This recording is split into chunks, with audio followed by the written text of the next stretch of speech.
And we're live. Welcome to the Bullets Forever playoff post-game show. Post-game Hawks game two. The Wizards take a L. I'm here, Mike Sykes with John Munshaw. We're going to talk a bit about the disappointing loss today. I kind of feel like the Wizards kind of needed this one, really, especially without Wall, especially with as close as the game was, kind of late in the fourth quarter. I guess it was the midway point of the fourth quarter when Otto Porter hit that three.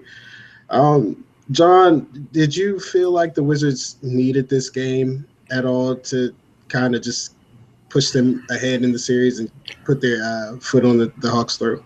I mean, I don't necessarily think they needed it. I think if they had won this game without John Wall, the series basically would have been over, honestly, because you would just assume that Wall's going to come back on Saturday in Game 3, and the series is coming back to D.C. So I don't know if they necessarily needed it. I also think that if the games had kind of reversed order, and let's say for some reason John Wall didn't play in Game 1, or the Wizards lost in Game 1, and they won Game 2 going back to D.C., I think the fans' perspective might be completely different because then instead of you're still going into Game 3 1-1, but just because it's the win is a little bit more recent in people's minds, they might have a different attitude about it. But I think you have to respect the way that they played today. I mean, I know that there are never really any moral victories or anything like that in sports. You never really want to kind of just award those things. But I definitely don't think they needed it. Going back to DC, I still think they have to feel good about where they're at. Although the Hawks in the fourth quarter definitely started to hit some of the shots that they were missing earlier that were just rimming out for no apparent reason started to fall. So I think that's a little bit concerning.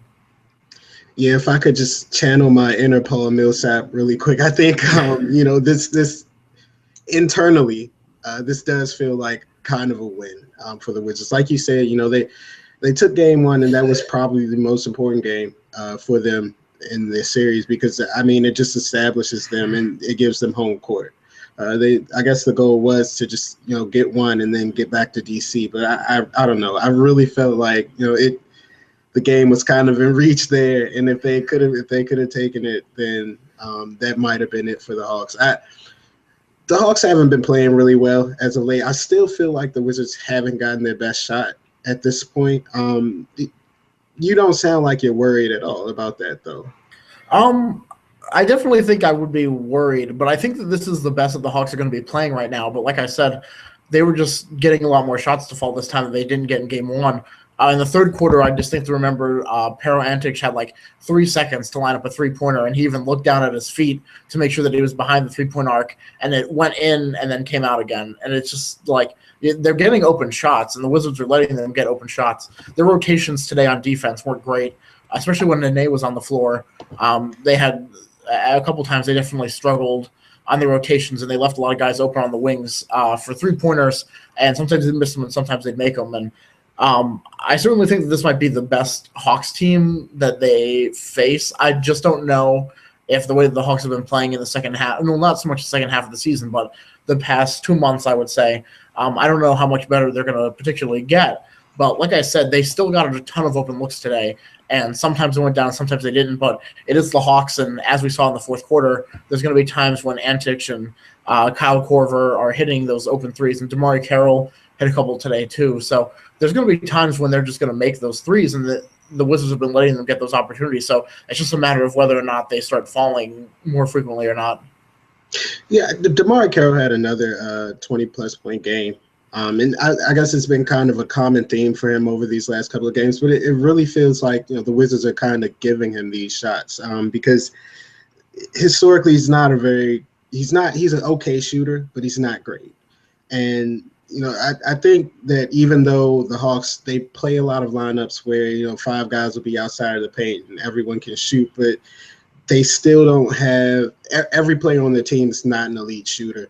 Jeff Teague's not an elite shooter. If you give him space and you force him to make decisions with that space, he tends to struggle. And we saw some of that in the net series just now. Jeff Teague, they backed off of him, gave him whatever he wanted, and he never turned into that dominant scorer that we saw him be in the regular season at times. And I don't know, I guess the playoffs are a different animal.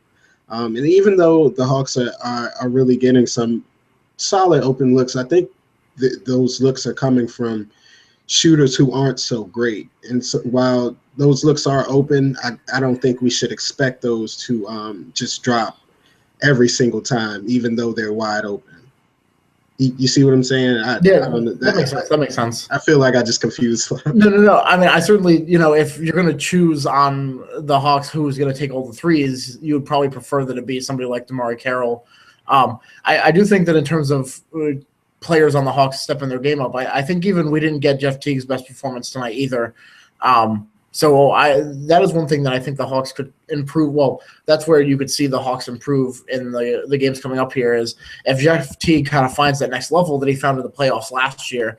I feel like even in the Hawks' first round series against the Nets, we didn't really see that same level of play from Jeff Teague. So I think if Teague hits that next playoff level that we saw, even though the Hawks lost in the first round last season, they still went to 7 games, and Teague was really the main reason why they were competitive in that series last season. And really, Teague has been their driving force all season, and we really just haven't really seen him max out his playoff potential yet. So I definitely think that in terms of the team improving, the Hawks improving as a team, that would be the area there. So the Wizards only shot 42%. I guess if you round up, that's 43% from the field today. And they just struggled offensively to create anything. As a team, in the first quarter, I think they only had like 3 assists. They finished with 21. So they ended up picking that up. But you could tell that John Wall just didn't play today. I mean, it was a struggle for them to create anything. And I guess if – you're going back home to D.C. John Wall's coming back. He's going to be healthy.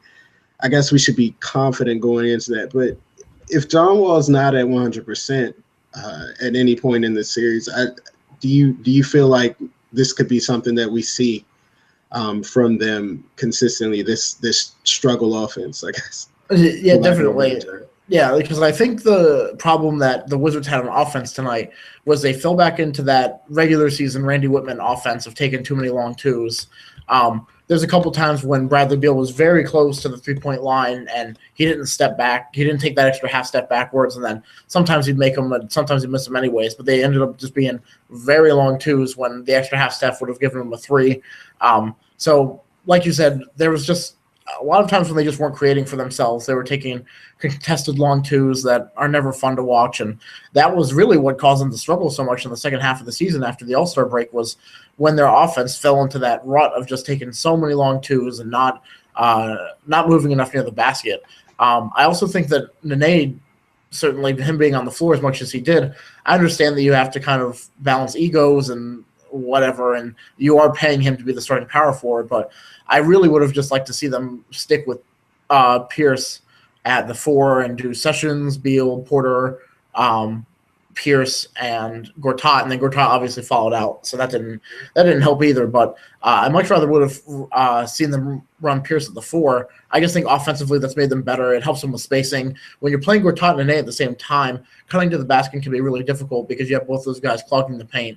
So you're not going to get as many cuts to the basket as you'd like to see.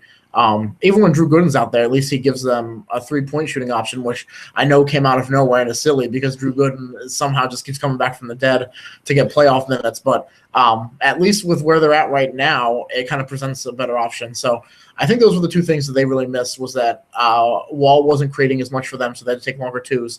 And for whatever reason, Whitman really wanted to get Nene in there tonight, and I think just in terms of the floor spacing on offense, didn't do them any favors. Yeah, I mean, they played 27 minutes tonight and didn't score or didn't make a field goal. And you can't have someone on the floor for 27 minutes when they're not giving you their best defensive effort and they're not giving you anything offensively. He even turned the ball over 4 times. I mean, Nene just has been really a negative in this series. And it's really, I don't know, it's kind of sad to say because he's been so good at times. I mean, we've seen it in the regular season. He had that one stretch where he was shooting like 62% or something like that over like 5 games. He was just really good. And I'm honestly not sure what happened. You kind of want to play a guy like that though because of the things that he can bring. Like he's a really good post passer, and his post game, while it's not great, he can create a bit out of that. He can create a bit of offense. It's not always the most efficient offense, but when you need to get a bucket late in the clock, sometimes Nene can be that guy that you go to late.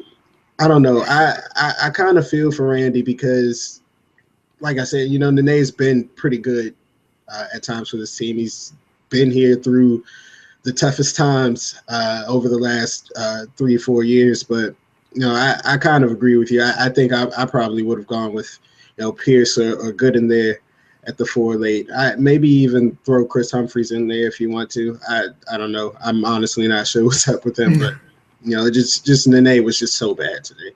I would still play him in the next game, but tonight I think he probably cost him a bit more than he helped. Yeah, I'm certainly not saying that Nene hasn't done. I'm not knocking him for anything they did during the regular season or anything like that. I just think right now I couldn't tell. I'm not in the locker room and I'm not Randy Whitman, so I couldn't really tell you what exactly is going on with him. But he's really just been off, and he was off in the Raptors series too. I mean, he helped in the he certainly wasn't like a negative in the Raptors series, but they were just so much better with Pierce at the 4. And I think that right now that's just the line, especially if with a healthy John Wall, that's the lineup that's working best for them. Yeah, I definitely agree. I thought it was kind of crazy tonight that Sessions, and we kind of talked about this a bit earlier. Sessions was really, really good tonight, and Nene was just so bad. I actually expected it to be kind of reverse. I thought Sessions was going to be kind of bad tonight, and Nene would be pretty good. But Sessions stepped up and scored 21 points tonight, and I mean he really kept them in the game for those first 3 quarters. And then when Randy Whitman put Temple in, things just kind of just like the dumpster fire started at that point on offense. I don't. What'd you think of Sessions' game tonight? I thought for what it was, I think it was fine. You're certainly not gonna. You're not trading for Ramon Sessions in the middle of the season, being like, all right, well, we might need to play him like 40 minutes in the playoffs. I think you have him to play him. I think the combination of he and Wall playing together during the regular season worked out very well for them when they had to run that, and he was kind of a Beal replacement off the bench at times. But I think for what he was asked to do tonight, he did a pretty good job. Like Wall, he has some decent speed near the basket. He's obviously not nearly as fast as Wall, but he's good at getting to the hoop. He had that one amazing. Well, it was lucky more than amazing, but went off the very top of the backboard and fell in, and then he got the end one off of that. And he can do plays like that every once in a while. You saw it during the regular season where he can drive to the basket and draw contact and make a layup. So certainly like to see that out of him. And like we were saying before we started this, and I was a big proponent of the Sessions trade to begin with, so I just have to use the next 30 seconds to pat myself on the back because I just feel I can't I don't understand why people Ramon Sessions is not amazing. He's not a starting point guard in the NBA, but for what the Wizards needed him to be, whenever you would run into a situation like this, I don't know why you would expect Andre Miller to play 48 minutes. If the Wizards had never made that trade, we would have been playing Garrett Temple at point guard in a playoff game against the Hawks for probably 20-some minutes. And he and Andre Miller would probably split it 50-50 or something. I don't know what they would even do in that. Or make Bradley the primary ball handler or something like that.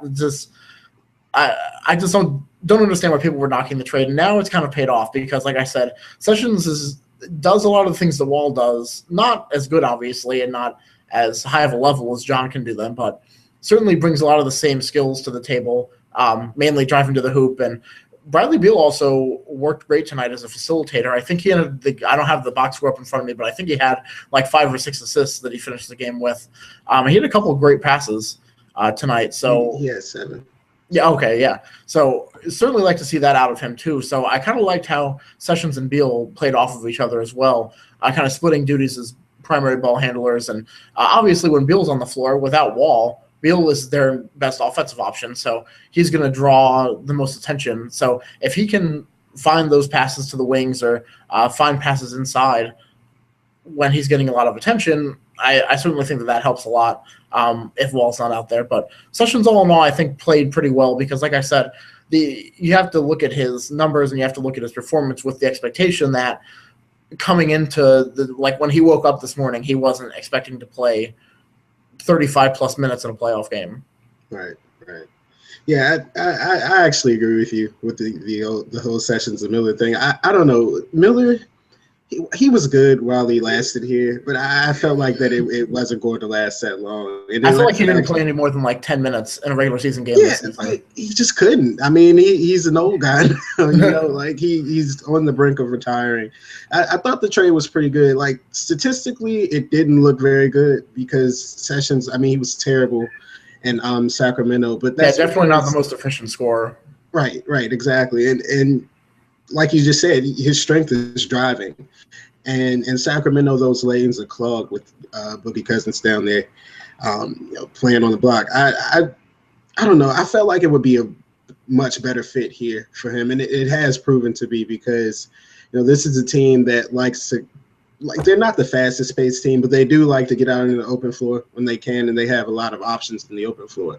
And I think that's where Sessions fits the best. And he's also added a bit of a three ball this year. Like, I don't expect that to keep up, but it's pretty fun while it's going right now. So great job, Erling Grunfeld. Another trade under his belt. That's pretty cool. Wish he could get the draft picks like that. But I don't know. I don't know about you, but I feel like the officiating in this game was kind of weird. I honestly thought that it was not that it favored one side or another, but I just thought there were a lot of incorrect calls made and a lot of missed calls. Like the one that sticks out to everybody probably at this point is that Gortat travel. When Otto Porter throws in the ball, he takes like 4 steps and then passes the ball, and the Atlanta crowd's like, oh, it's just not a good look. But I don't know. I feel like that kind of impacted the game a bit tonight. Both teams were about to be the Hawks were over the limit with 6 minutes left in the fourth quarter, and the Wizards were about to be, and Gortat fouled out of the game. I thought that was really important because after that's when the Nene came in, and the Hawks just went on their run and put the game out of reach, basically. What did you think about that? Yeah, I thought the officiating, like you said, didn't really favor one team or the other. Because I think if you went on Twitter, I saw the Wizards fans complaining about the officiating, but then on the screen or on my TV, I heard the Hawks crowd yelling at the refs at the same time over basically like the same kinds of calls. And so, like you said, I don't really think it favored one team over the other. I think there were definitely some questionable calls on both ends. I think the one that stood out to me, if I'm remembering correctly, was the Gortat. I guess it wasn't really a block. It wasn't. I think it was on Dennis Schroeder. Where he like blocked it up against the backboard, and at first they said, "Oh, it's a goaltending," and then it turned out to be a foul. But I thought that was kind of a questionable call too. That one kind of stands out to me, and I think there were a couple of charge calls on both ends for the Wizards and the Hawks that they weren't necessarily. I just didn't think they should have been offensive fouls. I think it was just kind of a game speed kind of a deal where there's just two guys who are going at it out of control in a playoff game.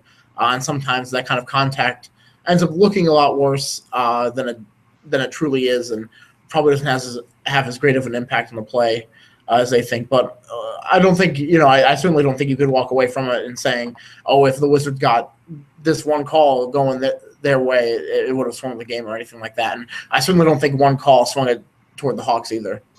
Yeah, I would definitely agree. And I don't mean to come off as giving any officials grief or anything like that. Right. A really, really tough job, especially at the professional level where the game is extremely fast on every possession. It's tough to call, but I just feel like they really impacted the game today in a couple of different ways, like you just said. But overall, I guess like you said earlier, we can't really get too down on this loss. I know me, I'm just like a pessimistic guy, so I'm just kind of over here like, man, I don't know. I just feel like the Hawks, they have another gear in them, and the Wizards might not. We've seen really good basketball from the Wizards over the last couple of weeks, but I don't know if they can keep it up, and I don't know if the Hawks will keep playing this way.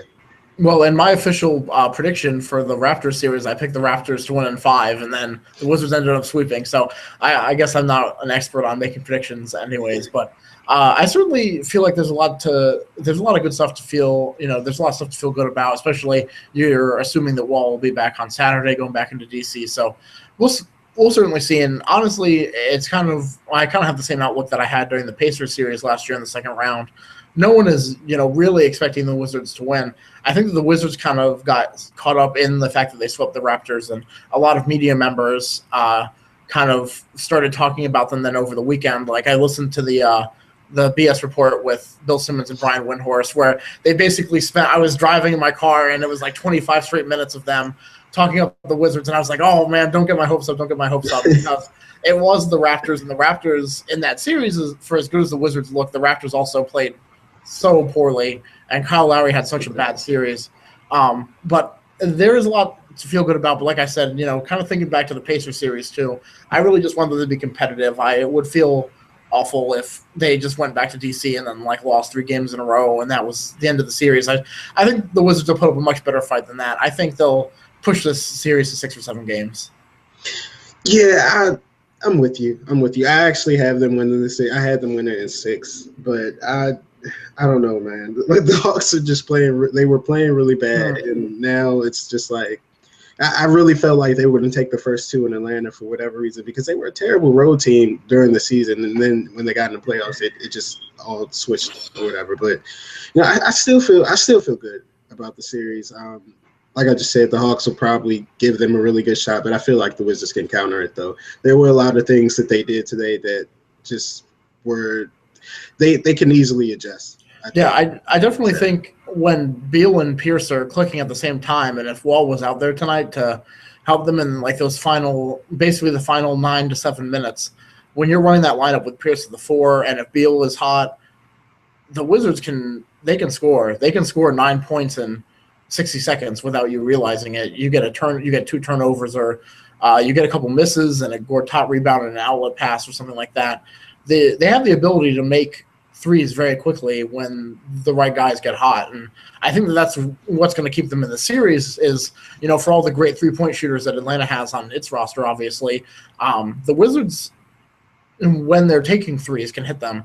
I know the issue during the regular season was how often they're taking threes and how often they're settling for 2s, but I think in the playoffs so far, through the 6 playoff games that we've watched now, it looks like they're kind of bucking that trend and they're willing to take some more threes. Yeah, hopefully they keep that up, because this is when their offense is at the best. I mean, they've been playing really well with pace so far. Like you said, they really stepped up their game with the 3 ball. They've really got – I mean, it's just crazy how they just kind of flipped the script and have just gone – I mean, they look like, I don't know, like an actual 2015 NBA basketball team, So hopefully they just keep that up going into Saturday and come out with a win. Yeah. That's all we can hope for. All right. So was there anything else that you wanted to talk about before we get out of here? I think that covers everything. The Session. I wanted to brag about the Sessions trade. Wanted to talk about Nene and Sessions playing Wilton. Yeah, I think we pretty much covered everything. Just get well soon, John. Hopefully we get him back for Saturday. So, and the only other thing was just talking about Pierce at the 4, and that needs to happen more often. And also Kevin Seraphin played a lot of weird minutes in Game 1. And that didn't make any sense to me either. So Randy needs to figure out his front court rotation going back into DC. Yeah, I would really like to see Humphries over Seraphin. Yeah. At this point, I honestly don't know what Seraphin gets. He's only effective offensively when you give him the ball, and that's not ideal because he's not very good when you give him the ball. I don't know. I guess he's just one of those Randy guys who will just always have the keys to his heart. Yeah. But I guess we can wrap it up here. Thanks for coming on with me. I really appreciate it. Yeah, of course. Thanks, man. We will do this again on Saturday evening. We'll see you guys again. Yep. The game's at 5 p.m. In DC. So if you have tickets, get there early, beat the traffic, and support your guys. Go Wizards. All right.